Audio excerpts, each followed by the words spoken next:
He does not raise his voice. He does not plead or punish. Morgan Freeman simply goes quiet. And when a man like him chooses silence, that silence becomes a sentence. For more than half a century, Freeman has carried himself with the elegance of a king who never needs a crown. He has portrayed Guzbirtimienon, presidents, masterminds, and men on the edge of ruin. But behind the calm lies a boundary sharper than broken glass, a boundary you cross only once. Hollywood celebrates explosions, scandals, feuds that burn like wildfire. Freeman practices something far more dangerous: absence.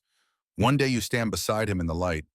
The next day you vanish from his orbit as if you were never there. Some actors learn this the hard way. A careless comment, a broken rhythm, a blow to the respect he guards like a sacred currency. They thought he would forgive. He did not. He simply stepped back, and the door closed without a sound. Today, we uncover the names of those who crossed that invisible line and paid the quiet price for it. Before we begin, make sure you subscribe to the channel and tell me in the comments, where are you watching from? First comes Matt Damon. The set of Invictus should have been a lesson in harmony. Morgan Freeman, calm and steady, carrying half a century of discipline in every breath. Matt Damon, the rising force of a new Hollywood, fresh from 3 Bourne films, an Oscar, and the kind of fame that lights up every studio hallway. On screen, they look seamless, but behind the camera, the air shifts fast when confidence grows louder than respect. Damon arrived like a man too used to winning. He walked ahead of Freeman. He took advice only from staff young enough to be his students. And off camera, he referred to Freeman as Old Hollywood, as if those 2 words could dismiss 5 decades of survival in an industry that buries men twice as talented. A crew member recalled Freeman leaning back between takes and saying slowly, "I have had to grow my beard waiting for that young man's ego to settle." It sounded like humor, but it was not humor. Freeman is famous for restraint, not for jokes that cut. Their rhythms clashed from the first week. Freeman worked like a stage veteran, thoughtful, slow, exact. Damon moved fast, sometimes too fast, stepping into marks before the camera settled, brushing past suggestions with a polite smile that never reached his eyes. More than once, Freeman simply paused. A long exhale, a moment of silence heavy enough to make the boom operator stop breathing. He waited for the room to calm, for the energy to return to the place where truth lives, before speaking his lines with quiet force. The real break came at the end. No warm stories, no joint interviews, no second collaboration whispered about in trade magazines. Just distance. A cold handshake carried by 2 men standing miles apart in spirit. Damon has called Freeman a legend in public, but respect is not measured in compliments. Respect is rhythm. And once that rhythm is broken, Freeman lets silence finish the conversation. There was never a second film and never another chance. Second comes Jim Carrey. The set of Bruce Almighty was supposed to feel electric. Morgan Freeman carried the calm of a king, moving with the quiet certainty of a man who had lived more than 5 decades inside the discipline of theater and film. Jim Carrey arrived like a spark trapped inside a bottle, a riot of talent squeezed into the role of Bruce. On screen, their chemistry looks effortless. But what most people never see is how quickly the mood can shift once the cameras keep rolling and the energy in the room starts to tilt sideways. Carrey's working rhythm was dangerous in its unpredictability. He changed pacing without warning. He rewrote lines on the spot. His body moved in wild, unpredictable arcs, like a storm trying to break free. For someone like Freeman, who learned craft the way a watchmaker shapes gears, every abrupt movement felt like a stone thrown into still water. A crew member once remembered Freeman watching Carrey after a long take and saying in a low voice, "I cannot tell if he is acting or trying to force the world to notice him." It was not mockery. It was an observation from a man who saw the difference between chaos and craft. Freeman prepares like a stage master, every breath measured, every beat earned. Carrey, for all his brilliance, charges forward like a gust of wind that refuses to be controlled. more than once. Freeman paused mid-scene, a slow inhale, a tired exhale, waiting for the room to find quiet again before delivering lines that carried more weight than the noise around him. The real break came not on set but during the press tour. Carrey leaned into the absurdity of the film, treating the promotion like a traveling comedy circus. Freeman believed the story held something deeper, something about power, humility, and the fragile human heart. When asked about Carrey's antics, Freeman responded with a simple line: "He is talented. That does not mean he listens." There was no second film, no reunion, only one collaboration and a silence that said everything words could not. Third comes Spike Lee. This was not a clash of personalities. It was something wider, deeper, heavier. Two men standing on opposite edges of the same mountain, looking at the same history, but seeing two different skies. For years, Spike Lee and Morgan Freeman lived inside the same world of Black Hollywood, but they walked through it with philosophies that could not touch. Spike Lee, sharp and outspoken, demanded that race be confronted, named, held in the center of the frame.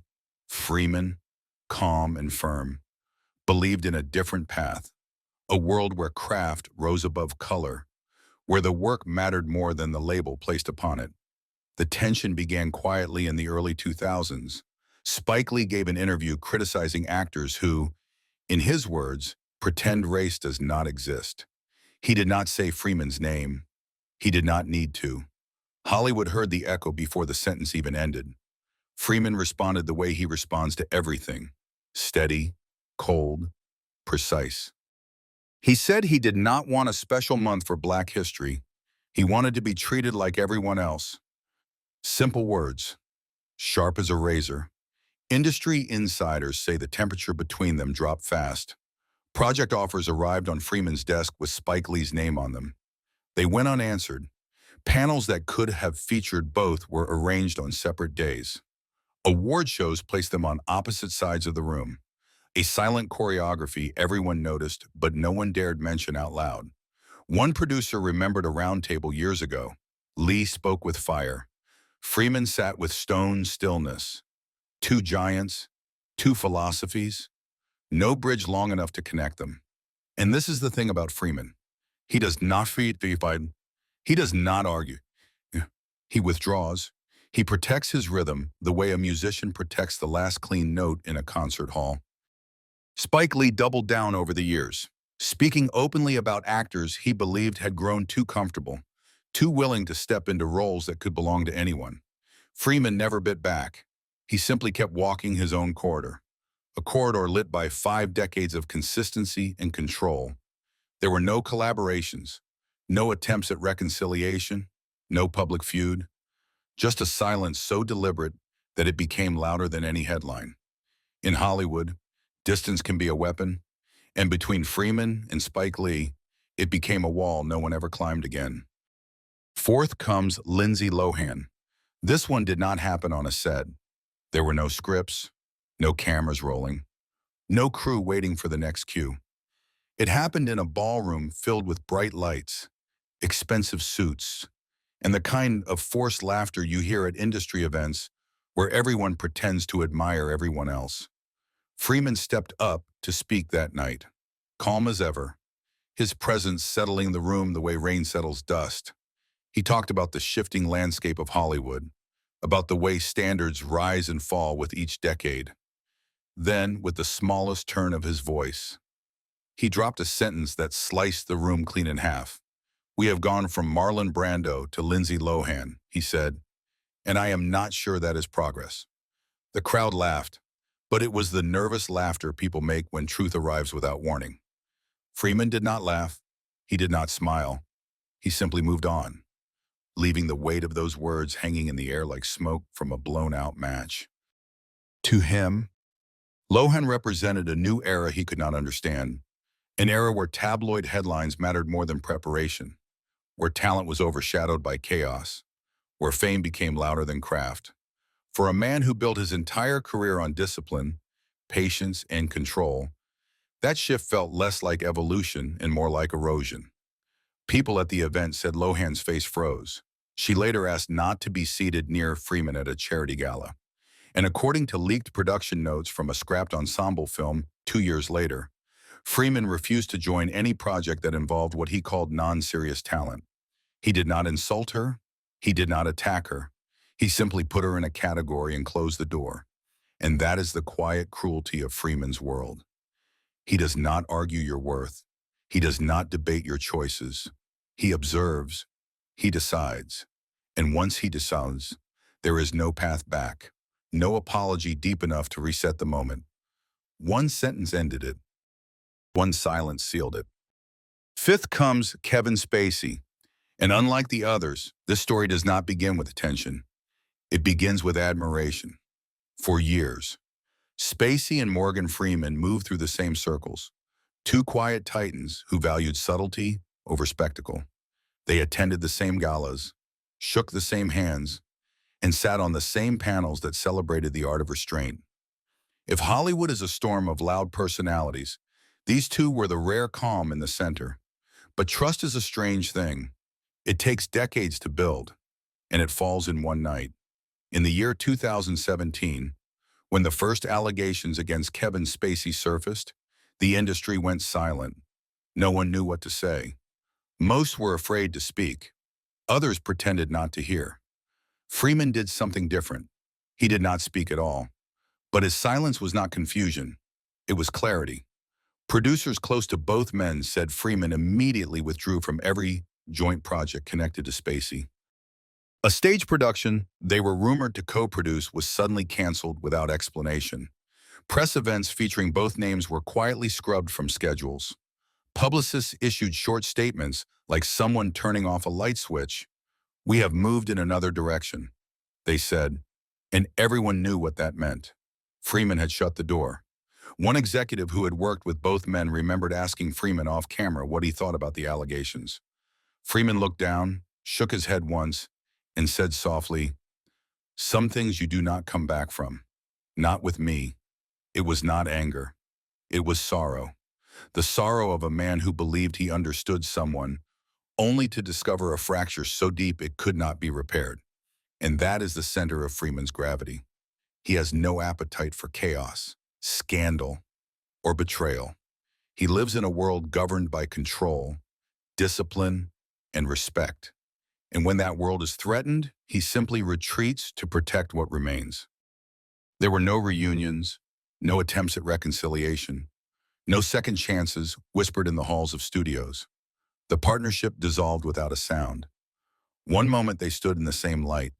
The next, one of them stepped into a darkness he could never leave, and Freeman never stepped in after him. Sixth comes Zach Braff, and this one surprised almost everyone. Going in Style was meant to be an easy film, a light-hearted heist carried by three legends who had each built half a century of credibility. Michael Caine, Alan Arkin, and Morgan Freeman. Three men who did not need chaos to be interesting.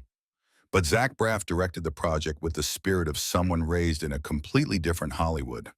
A Hollywood that worships spontaneity, looseness, and the idea that more takes mean more magic. To Freeman, that approach felt less like creativity and more like noise. People on set said the tension was quiet, but it was not small. Braff kept asking for retakes. Not 2, not 3, sometimes more than 10. He wanted new energy each time. New improvisation, a new tone, as if he were searching for lightning in a room full of fluorescent lights. Freeman worked the opposite way. He arrived prepared. He delivered. He trusted the first or second take because it carried instinct, truth, and craftsmanship built over 5 decades. Every extra take felt like sandpaper dragging across polished wood. One day, after a long explanation from Braff about why a scene needed more looseness, Freeman looked ahead with the calmness of a man who had already given everything required and said in a low voice, "Or we could just act." People on set said the air froze for a moment. It was a sentence soft in volume but heavy enough to bend the mood of the entire room. During the press tour, the distance between them became visible. Braff spoke with enthusiasm about creativity and playfulness. Freeman answered with short, cold responses that carried no warmth, only endurance. There were no fights, no raised voices, but there was no second collaboration either. Freeman did the job, he honored the contract, and then he walked away from that style of directing forever. In his world, chaos is not charming. It is a warning, and once he sees the warning, he never steps into the same room again. Seventh comes Michael Douglas, and unlike the others, this story does not have a single moment of explosion. No sharp words, no broken rhythm, no headline that whispered scandal. This story is built from something quieter, something slower, something that spreads like a cold draft under a closed door. It is the story of two men who respect the craft deeply but walk toward it from opposite ends of the room. Las Vegas looked like the kind of film that would be effortless for both of them. A comedy, a reunion of veterans, a light script carried by four legends who had nothing left to prove. Morgan Freeman entered with the patience of a man who had mastered the art of doing more with less. Michael Douglas entered with the precision of a surgeon who needed every beat marked and every frame controlled. Douglas prepared like a strategist. He studied blocking. He analyzed lighting. He asked for adjustments to pacing, dialogue, movement, even the angle of a step through a doorway. He liked things exact, measured, planned. Freeman worked differently. He believed in instinct. He entered each scene with a natural flow, letting the truth rise on its own. Where Douglas tightened, Freeman loosened. Where Douglas calculated, Freeman breathed. They were not opposites. They were simply incompatible currents running through the same river. Crew members later said the tension was never loud. It was hidden in the space between takes. In the moments when Douglas explained a blocking choice and Freeman stood still, listening but not agreeing.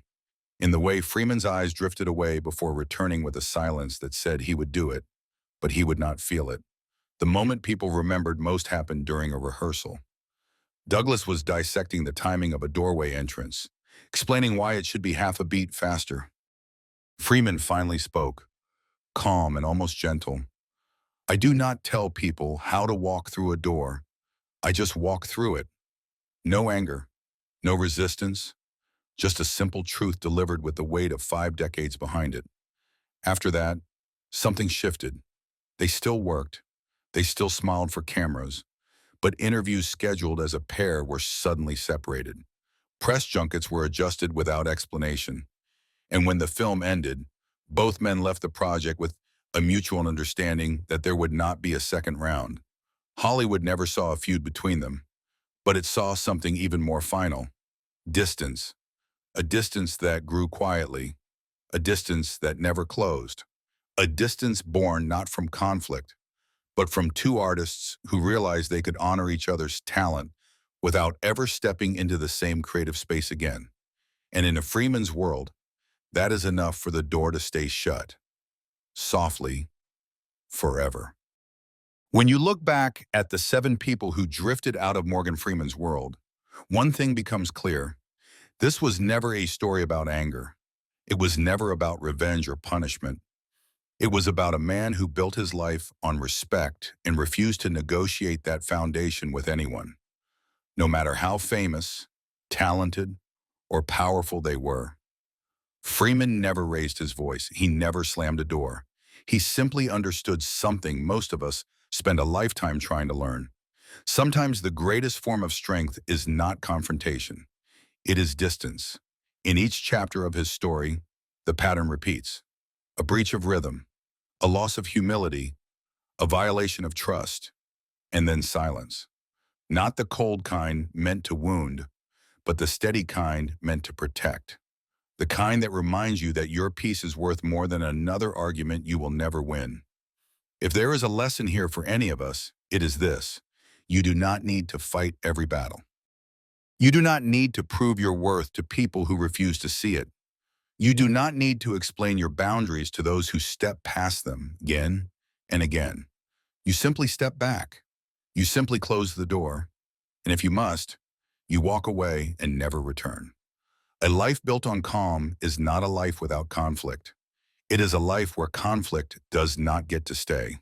Freeman shows us that real dignity is quiet, real discipline is patient, and real respect begins with how you treat yourself before you ever demand it from the world.